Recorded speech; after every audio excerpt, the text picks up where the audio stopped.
There is a genius painter in Japan called Chicken Painter.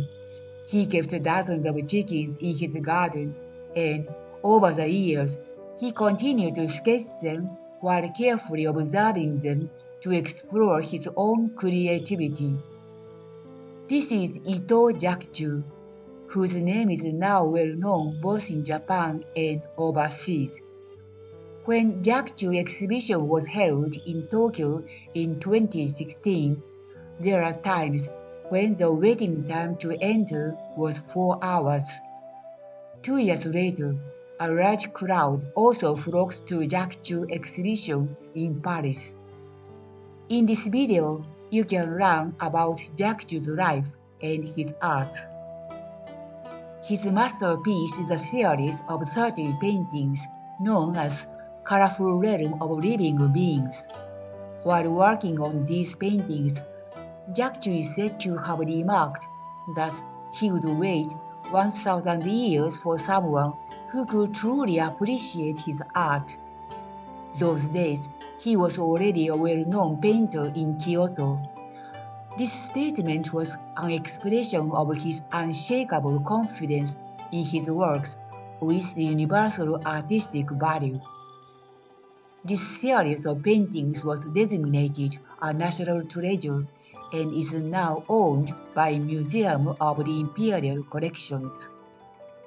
Jakuchu lived his entire life in Kyoto during the 18th century. At that time, Kyoto had been the official capital of Japan for 1,000 years, and Emperor resided in his palace. But the political center of Japan was not Kyoto, but Edo, today's Tokyo. The Tokugawa shogunate, the military government, had been conducting politics for about 100 years, with the Tokugawa family living in Edo Castle, now the Imperial Palace. Edo was a new city, and various new culture, such as ukiyo-e, woodblock print, was growing up.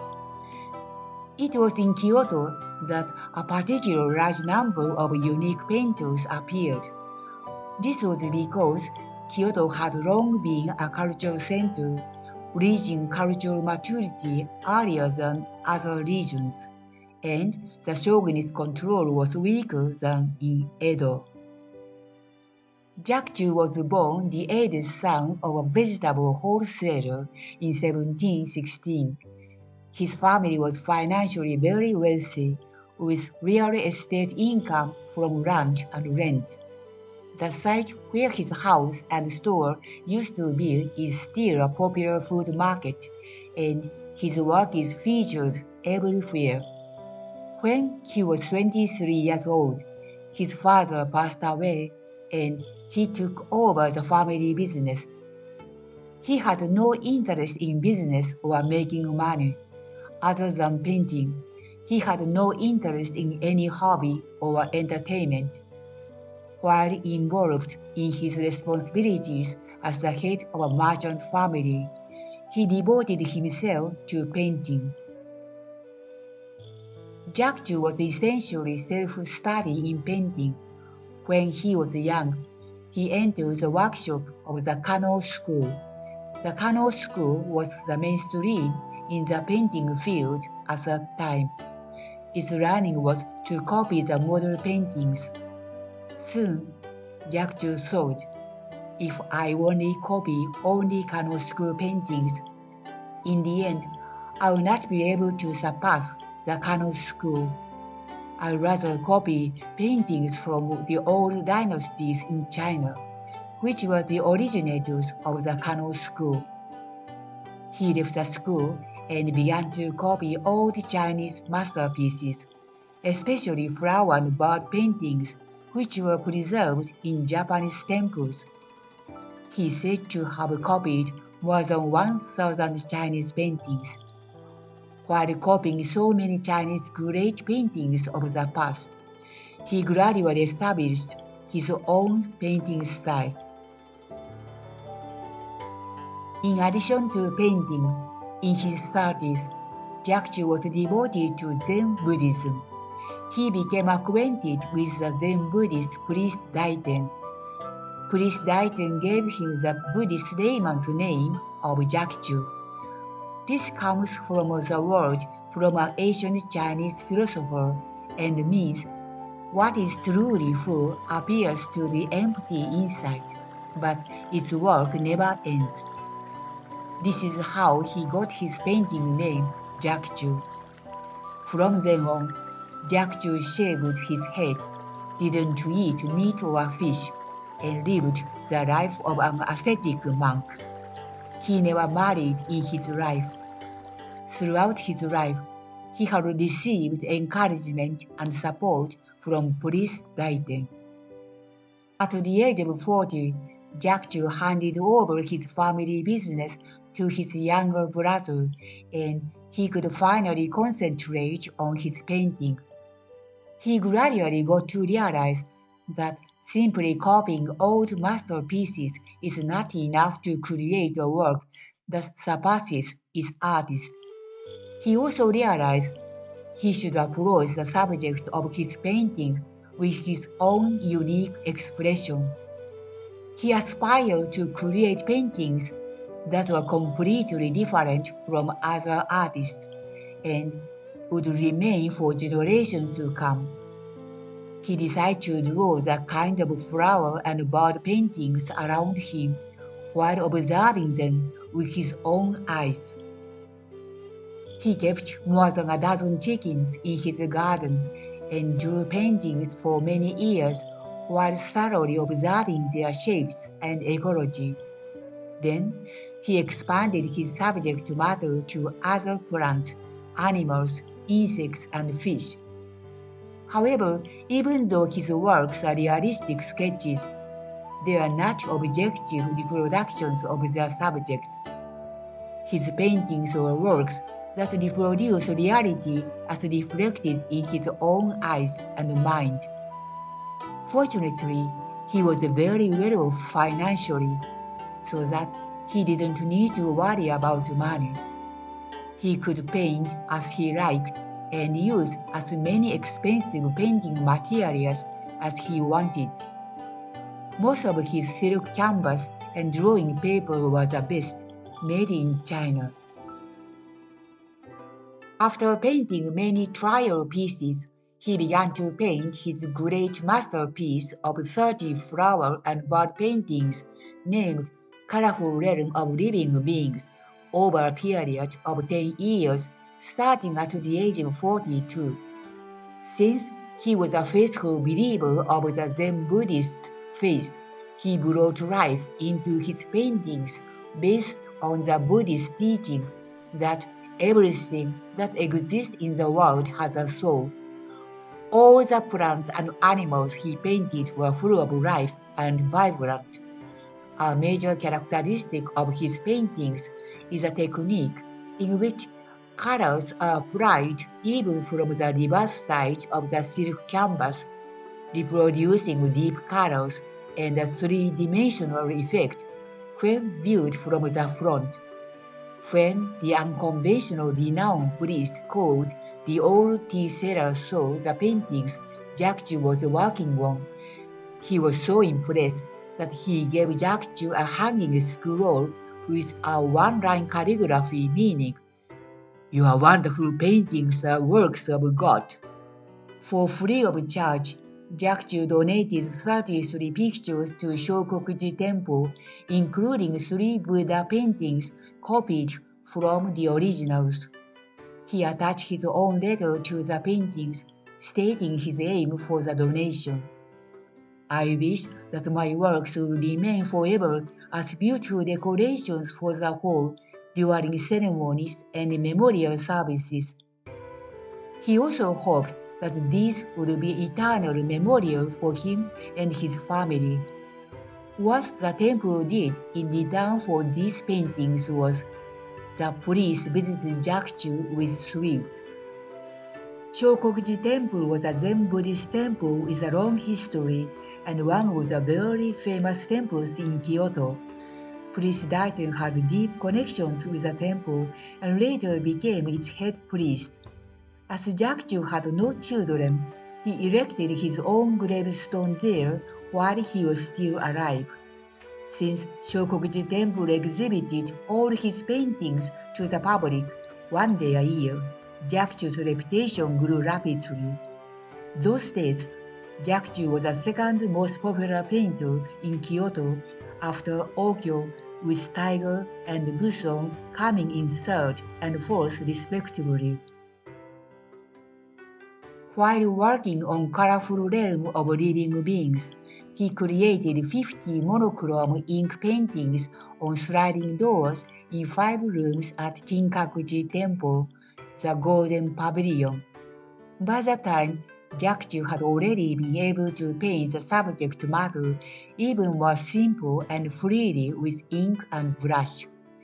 Jakuchu also created some wall and sliding door paintings for Koto-Hiragu Shrine in today's Kagawa Prefecture in Shikoku Island. They are all pictures of flowers and plants.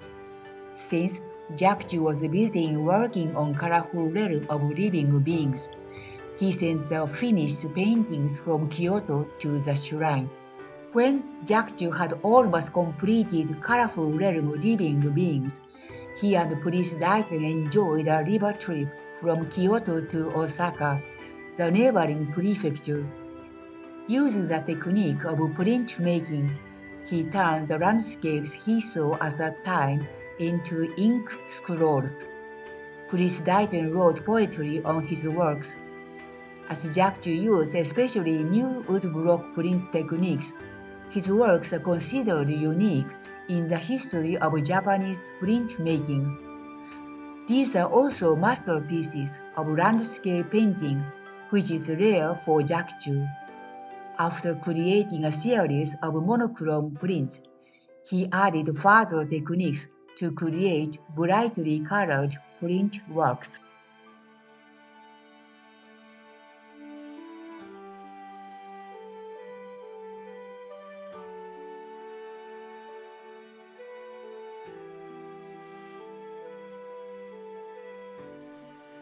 When Jakuchu was in his late 50s, he hardly painted for several years.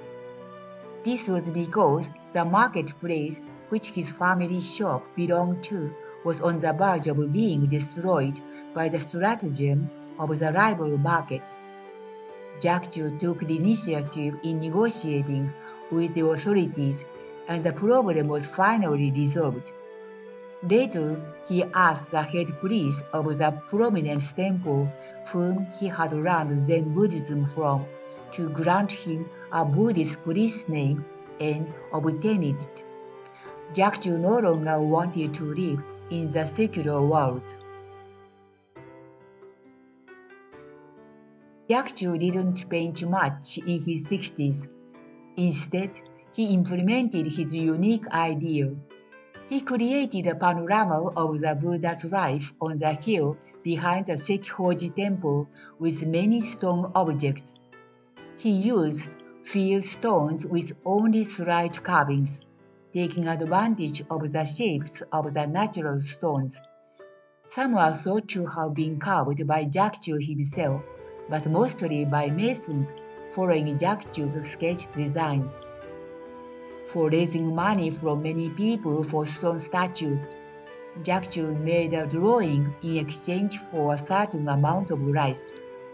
The hill with the stone statues became a tourist attraction in the capital of Kyoto at that time. Although his works in the 60s are few in number, all the paintings are spontaneous and lively. Jakuchu painted a white plum tree with a golden rooster and a picture of vegetables. They are memorial to his deceased mother. He painted the scene of the Buddha's death using vegetables and fruits familiar to him from his family business. He sees a white radish as his mother. Jakuchu painted animals other than birds. One is a hanging scroll painting titled Monkeys Reaching for a Peach. In his later years, he painted 59 puppies. In his late 60s, he created works with his original technique. This is called the grit painting technique in which the entire surface of a large folding screen is filled with small grids, and each grid is filled with paint to represent animals, plants, and so on. He seems to have obtained the idea for this technique from textile sketches in Kyoto.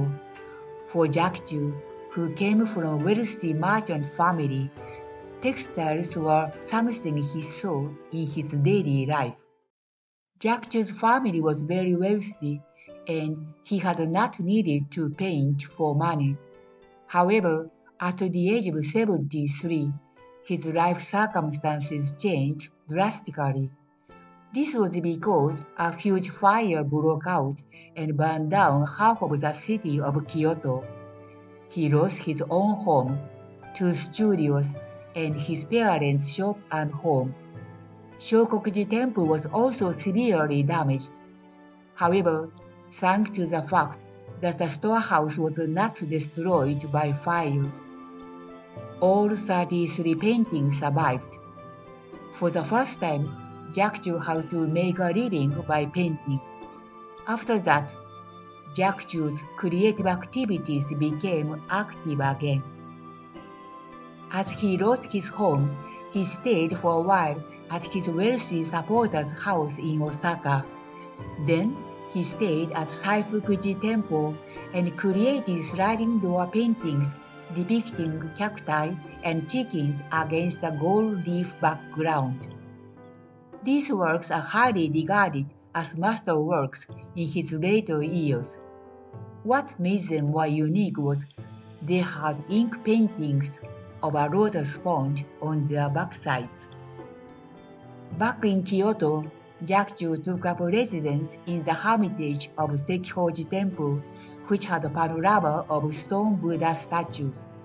He lived there with his late brother's wife until his death and continued to create stone statues. Some of the stone statues were subsequently destroyed or scattered. 20 statues are now placed in the garden of a hotel in Tokyo.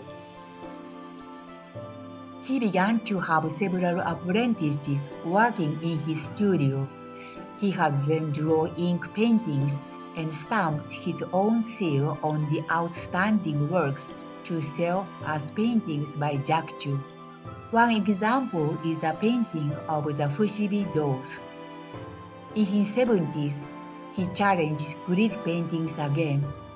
With a grid painting technique, he created monochrome works in his 60s. He turned them into color works with a more complex composition on folding screens. In these works, he seems to have left easy tasks to his apprentices. He died at the age of 85 and was buried in the tomb of Sekiho-ji Temple, and his hair was placed in his tomb at Shingyo-ji Temple and the Ito family's tomb at Hozo-ji Temple. But his name was later to fade from history. Why? 90 years after Jakuchu's death, the Tokugawa samurai government had already collapsed, and the world was in the midst of a new government that was actively adopting Western culture. A law was issued separating the Buddhist temples from the ancient Shinto shrines of Japan, and it sparked a movement to exclude Buddhism. Some temple buildings and Buddhist statues were destroyed. The grounds of many temples were confiscated by the government, and temples fell into financial difficulties. Shingyo-ji Temple, to which Jakuchu had donated his 33 paintings, was also in the same situation. The temple handed over 30 paintings to the Imperial Household Agency, and the money they received saved the temple. It was a good thing that the paintings were kept in one place, but they were rarely exhibited after that. Jakuchu's name was forgotten until the 21st century. Although Jakuchu suffered a serious illness once in his 70s, his paintings became increasingly bold and free in his 80s. Even before his death, he painted pictures on the ceilings of Sekiho-ji Temple depicting 60 different kinds of flowers and plants. Jakuchu lived to the end as an artist who kept challenging himself. This is the end of the video on Jakuchu's life and his art. Thank you for watching. The left is Jakuchu's work, and the right is a work created by a modern textile artist.